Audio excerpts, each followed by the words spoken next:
Now, for some people, waxing their skis can be a chore often ignored. And then for others, it can be a ritualistic process done before every single ski day.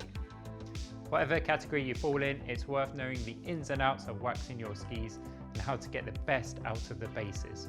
So let's get straight into it.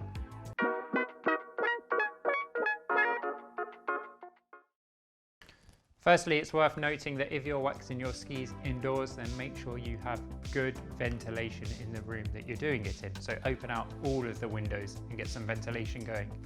And then secondly, just make sure you stow your brakes away either with an elastic band, just like so, or if you've got touring bindings, just turn them to touring mode and secure the brake down. And then obviously flip your skis. You want them to either be on boxes, so a box either end at the tips and the tails, or if you've got a handy little ski vise like this, then obviously just put them top sheet down with the base up, just like so. And then in terms of tools for the job, you're obviously going to need an iron. Now, I've got a ski waxing specific iron. You can use a regular iron, just be aware that you're not going to be able to use it for anything else but ski waxing afterwards. You can't iron your clothes after getting wax all over it. Secondly, you're going to want to get some ski wax. So I've got two different types here. So I've got a low temperature wax, which is really good for cold conditions. So if I know it's going to be really cold out, say like, you know, below minus 5, let's say, I'll pop a cold temperature wax on. And then I've also got a little nubbin of all temperature wax. This is great if you don't know how the temperature is going to be or how the snow conditions are going to be. Just chuck an all temperature wax on and that will see you through most days in the hill. You could also get a warm weather wax, which is great for spring days, say like spring touring when it's really slushy, and chuck a warm weather wax on. But today I think we're just going to chuck the all temperature wax on. And then you'll want to get a ski base material cleaner, just like this.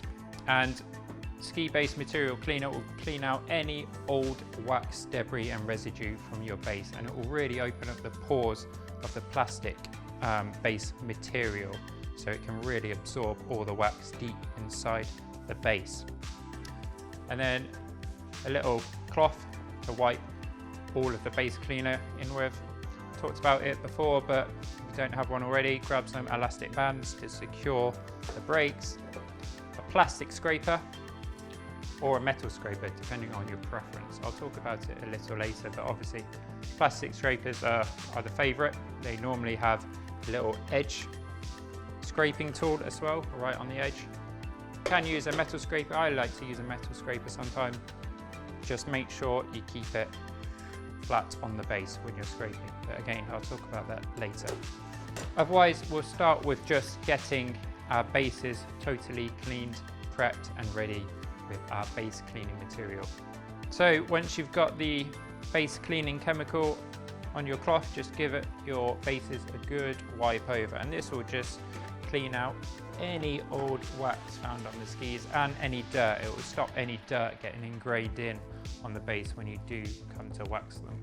So you're also going to want to grab some nylon brushes. These are used after you've scraped away all the wax.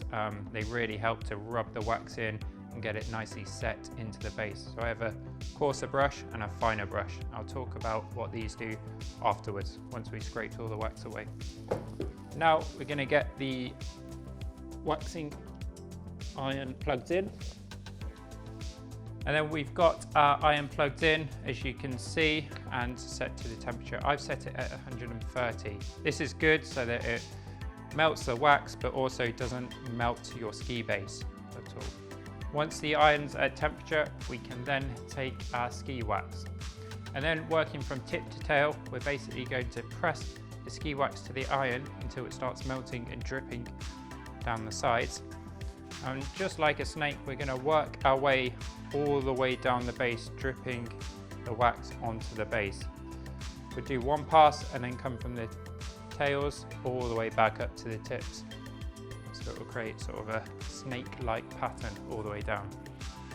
So we'll just get going straight away. So all I'm doing is holding the wax up to the iron and it almost melts instantly and starts dripping.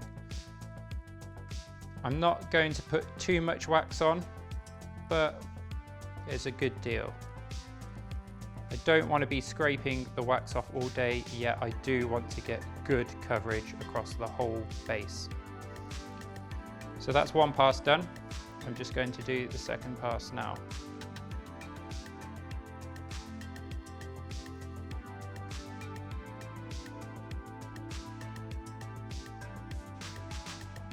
So that's my 2 passes done.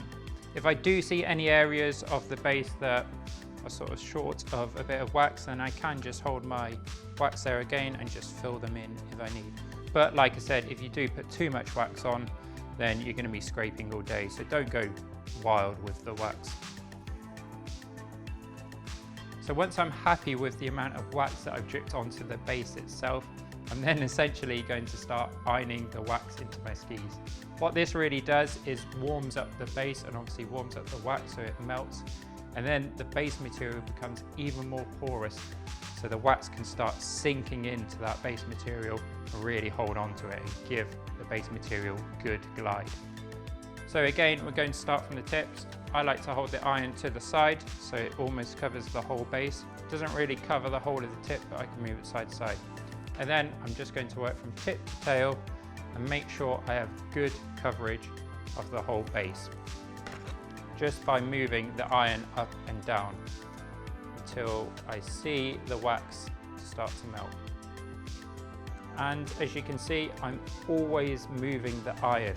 You don't want to stop moving the iron because your base material is warming up quite a bit when you do this, and if you stop moving the iron, there is a danger of melting the base material, which you obviously don't want to do. To keep the iron moving, if you've got a good ski wax specific iron, then it will be a good temperature to just melt the wax nice and easy. And you can start to see the wax melt, and you can start to see how much coverage you have. And at this point you can see if you need more or less wax. If you need more wax, then feel free just to grab the block and just dribble a bit more where you need it. There's also no worry about going all the way to the edges. Don't worry about covering your edges in wax. It's actually quite good to get it all the way over to the edges. That means you're getting good coverage. We can scrape off all of the wax on the edges later on when we come to scrape it off. So just as you can see, I'm just working with the shape of the skis. So as the tail rocker comes up, I'm just moving the waxing iron to keep constant contact with the base.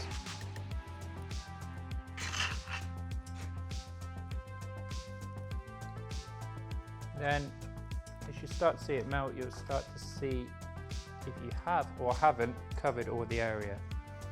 I'm quite happy with this coverage, so going to set the iron to one side. You can either just turn the iron down in terms of temperature or just pull it out of the socket.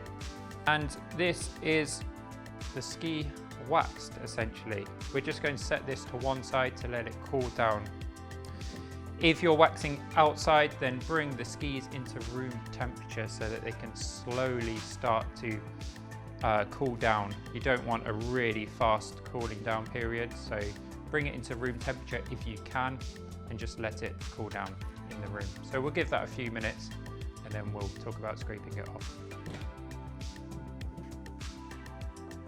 So obviously it goes without saying really, the more scraping you do at this point, the less work you'll have to do at the brushing point. So really try and get as much wax as possible off from the base.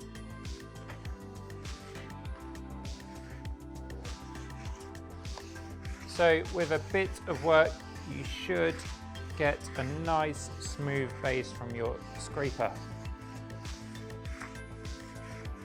Once you can start to pass the scraper from the tip to the tail without too much resistance, you've most likely scraped enough wax off. And then it's time to switch over to the brushing side once you're happy with the amount of wax that you scraped off. At this point, before we start brushing, it's good to take a cloth or even just a simple nylon brush and just wipe off any excess or unwanted wax that could be potentially sitting on the base, because you don't want to start brushing it into the base itself, because that will create little waxy bumps. So just wipe any excess wax from the base of your skis. Before we start brushing, we'll take a plastic scraper and just make sure all the edges are wax free too.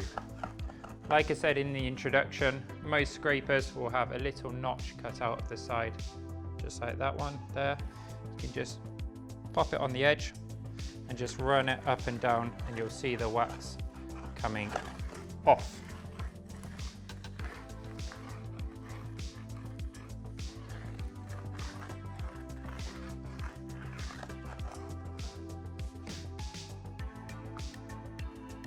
Can do the tips, but that doesn't really matter if your ski does have an edge all the way around the tips.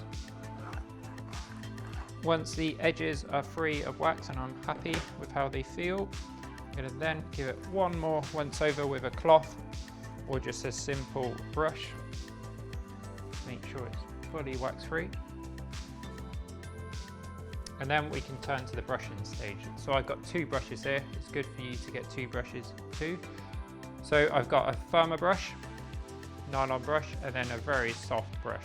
So obviously we'll start with the firm brush. Again, just like the waxing and scraping process, we'll start from the tip and work our way down to the tail. This is starting to put a bit of a pattern into the base itself. So it's important to make sure you move in a vertical motion. Don't work sideways, start sort of brushing sideways, because you're starting to put a bit of a structure into the base with these brushes.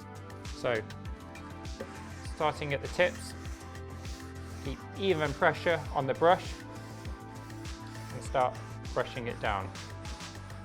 So you're essentially brushing any unwanted wax off from the top of your base, and the rest of it is really going deep into the pores of the base itself. And again, the more work in terms of brushing that you put in here, the less work and the better results you'll get when you go to the fine brush. So keep even pressure and just keep rubbing that wax into the base. Again, it's quite similar to the scraping in that you'll start to feel a bit of resistance where there's a wax buildup. So if you do start to feel a bit of resistance from a large waxy buildup, then you can just sort of focus on that area and slowly and consistently just work it out until you don't feel any more resistance when you pass through. So with the firmer brush done, we'll then take our cloth again, just wipe off the residue that we have. It's got to be said that you shouldn't use the same cloth as the one that you did to remove the wax with the base cleaning material, because then that's just going to remove all of the wax that you've just spent time on waxing into the skis. Once you've got the base nice and clean again, you can almost see how nice and reflective it is, and there's no sort of build-up of wax or anything. If you scrape your fingernail across it, it creates a slight mark, but you can feel how nice and smooth the base is. I'm really happy with this job, but to get the final perfect touch, just take the fine brush, and again, starting from tip to tail, just going to lightly brush the ski finely, just to perfect the waxing job.